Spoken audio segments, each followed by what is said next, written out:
నష్టపోతుంది, వచ్చేటువంటి అభివృద్ధి ఎలా ఆగిపోతుంది అన్నది కూడా 5 సంవత్సరాలు కూడా ప్రజలు కూడా చూశారు. కానీ సామాన్యులకి ఎలిజబెట్లు కోర్టులు కానీ, సిబిఐ కోర్టులు కానీ, ఈ న్యాయస్థానాలు కానీ ఇవ్వట్లేదు సార్. ఎందుకంటే ఒక మాజీ ముఖ్యమంత్రి కొడుకైన జగన్మోహన్ రెడ్డి, లేకపోతే ఒక ఆర్థిక నేరస్తుడైనటువంటి వ్యక్తి ఒక లండన్ టూర్ వెళ్ళినప్పుడు సరైనటువంటి వివరాలు కూడా ఇవ్వలేదంట సార్.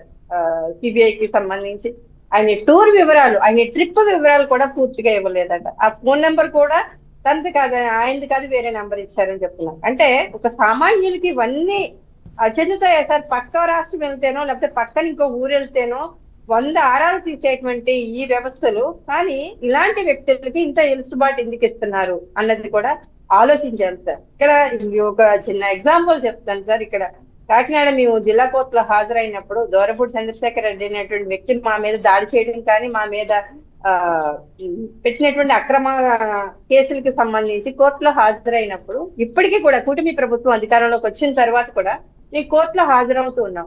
ఒక్కసారి మాకు ఇంట్లో ఫంక్షన్ ఉంది, మార్నింగ్ 10 o'clock వెళ్తే 1:30 అయింది సార్. అలా నిలబడే ఉన్నాం కోర్టులో. ఇప్పుడు హౌస్ డేస్ పంపించేసేవాళ్ళు అలా నిలబెట్టి అంటే అప్పుడు మాకు చాలా విసుగొచ్చింది. విసుగంటే ఏంటంటే పక్కన ఫంక్షన్ కి వెళ్ళాలి, అది దూరం వెళ్ళాలి, ఈ లోపల ఇంత టైము అక్కడ గడిపిన సమయం కానీ, కొన్ని కేసులు మా ముందు జరుగుతున్న తీరు కానీ, ఇవన్నీ చూసినప్పుడు ఏమనిపించిందంటే నిజంగా ఇక్కడ వరకు వచ్చాము, 5 ఏళ్ల నుంచి పోరాటం చేస్తూనే ఉన్నాము, ఎక్కడ వెనకాడగేయకుండా న్యాయస్థానంలోనే నిరూపించుకోవాలని ఇంకా మా అందరిలోని పట్టుదల పెరిగింది. ఆ రోజు అడ్వకేట్స్ కూడా మాతో మాట్లాడడం జరిగింది. అంటే ఒక విలువైనటువంటి సమయాన్ని, మనకి సంబంధం లేని అక్రమ కేసులో ఇరికించినప్పుడే అంత సమయాన్ని అక్కడ వెచ్చించి కోర్టుని గౌరవించి ఈ రోజు కూడా హాజరవుతుంది. కానీ జగన్మోహన్ రెడ్డి గారికి ఎందుకు ఇంత వెలుసుబాటు అంటే, ఒక మహిళ అయినటువంటి జయలలిత గారి విషయంలో కూడా చూసాం సార్. మాజీ తమిళనాడు ముఖ్యమంత్రి,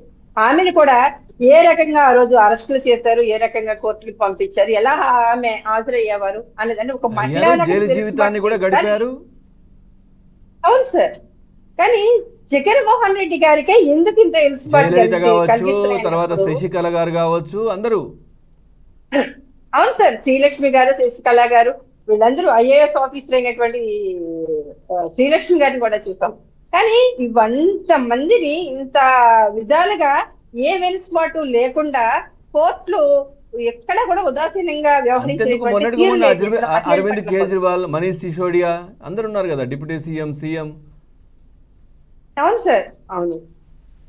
లాలూ ప్రసాద్ యాదవ్ గారు, వీళ్ళందరూ చాలా మంది సార్, పెద్ద పెద్ద నాయకులు, సీఎం స్థాయిలో ఉన్న వాళ్ళు కూడా ఏ రకంగా జైలుకి వెళ్ళి వచ్చారన్నది కూడా ప్రజలందరికీ తెలుసు. కానీ జగన్మోహన్ రెడ్డి గారి విషయంలోనే ఎందుకు ఇంత వెలుసుబాటిస్తున్నాయి? అక్రమాస్తుల కేసులు అంటున్నారు సార్. అక్రమ ఆస్తుల కేసుల్లో జగన్మోహన్ రెడ్డి గారు ఆ రోజు అరెస్ట్ గావించబడినప్పుడు రాష్ట్రంలో ఎలాంటి చర్చ జరిగింది? నిజంగా ఆర్థిక నేరస్తుడిగా జగన్మోహన్ రెడ్డి నిరూపితమై ప్రజల మధ్య ఖచ్చితంగా ఆర్థిక నేరస్తుడిగానే జగన్మోహన్ రెడ్డి ఉన్నాడు. కానీ ఇవాళ సోషల్ మీడియాలో కూడా ఒక విషయం ఏదైనా వచ్చిందంటే 2 రోజుల్లో దాని నుంచి నెటిజన్ల నుంచి కావచ్చు, ప్రజల నుంచి కావచ్చు, తీర్పు వచ్చి ఒక రకంగా దోషులైనటువంటి వ్యక్తుల్ని కరెక్ట్ గా ఎప్పుడైతే వీళ్ళు సోషల్ మీడియాలో అది వ్యతిరేకిస్తున్నారో అప్పుడు కోర్టులు కానీ, ఇక్కడ పోలీస్ వ్యవస్థ కానీ స్పందించి వెంటనే జైలు వేస్తున్నటువంటి పరిస్థితి. కానీ జగన్మోహన్ రెడ్డి గారికి ప్రజల నుంచి ఇంత వ్యతిరేకత ఉంది, అలాగే ఎక్కడి నుంచి కూడా సపోర్ట్ లేదు. సోషల్ మీడియా పరంగా చూసుకున్నా, ఎక్కడి నుంచి చూసుకున్నా జగన్మోహన్ రెడ్డి అనేటువంటి వ్యక్తి ఆర్థిక నేరస్తుడు అని తెలుస్తుంది. 5 ఏళ్ల పరిపాలన, ఇప్పుడు రఫీ గారు చెప్పారు, 5,000 కోట్లు, ఆయన 1,00,000 కోట్లు రాబరీ చేశాడని. ఖచ్చితంగా జగన్మోహన్ రెడ్డి గారు బినామీలను ఎంక్వైరీ చేస్తే క్లియర్ గా వచ్చేస్తుంది సార్. ఎందుకంటే జగన్మోహన్ రెడ్డి గారు ముందుగానే ఆర్థిక నేరస్తుడు కాబట్టి మళ్ళీ ఇంకొకసారి ఆర్థిక నేరాలు ఎదుర్కోకూడదని ఆయన బినామీల్ని ఏ రకంగా ఉంచాడు, ఆ బినామీల పేరుని ఏ రకంగా తన ఆస్తుల్ని ట్రాన్స్ఫర్ చేసి ఆయనకి నీడలా పనిచేసేటువంటి వ్యక్తులు ఆస్తులు కూడా ఎంక్వైరీ చేస్తే క్లియర్ గా బయటకు వచ్చేస్తాయి. అంటే ఒక రాష్ట్రాన్ని పరిపాలించమని చేతుల్లో పెడితే వీళ్ళ అబ్బ సొత్తులాగో, ఇలా లేకపోతే తాతలో తండ్రులు సంపాదించినటువంటి ఆస్తుల్లాగో ప్రజాధనాన్ని రాబరీ చేసి ఈ రోజు కోర్టుల ముందు హాజరు కాకుండా ఒక మాజీ ముఖ్యమంత్రిగా పనిచేసినటువంటి పులివెందుల ఎమ్మెల్యే గారే కోర్టులను ధిక్కరిస్తే రేపొద్దున సామాన్యులు ఎలా గౌరవిస్తారు సార్? కోర్టుల్ని ఏ విధంగా గౌరవిస్తారు? న్యాయ వ్యవస్థని ఏ రకంగా గౌరవిస్తారు? అలాగే పోలీసు వ్యవస్థని ఏ రకంగా గౌరవిస్తారు? రైట్.